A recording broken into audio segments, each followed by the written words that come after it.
Olha pro céu, meu amor, vê como ele está lindo. Olha para aquele balão multicor que lá no céu vai subindo. Oh, minha gente, cheguei e vim aqui para contar para vocês uma das mais belas histórias de amor e amizade que eu conheço. A história da amizade entre Maria e Isabel. Contam os povos antigos que Maria e Isabel eram muito amigas.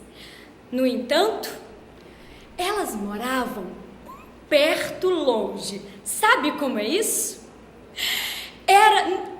Cada um em sua casa podia ver a casa da outra.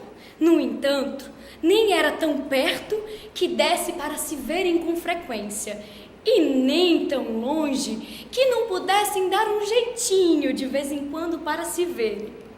Acontece que Isabel estava grávida e com a sua gestação já avançada.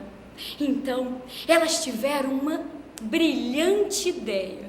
Combinaram que, quando Isabel já estivesse sentindo as primeiras dores do parto, mandaria seu marido, Zacarias, ir na frente de sua casa e construir uma grandiosa fogueira.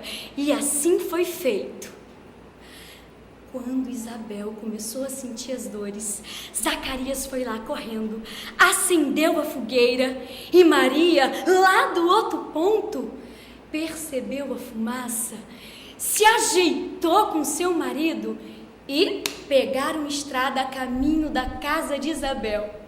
Lá chegando, foi tanta alegria ao perceber que o menino João nasceu, minha gente! Ele nasceu e para comemorar o seu nascimento, houve uma grande festa junina com direito a cuscuz, tapioca, bolo de milho, chachado. Eita nós! Puxa o fole, sanfoneiro!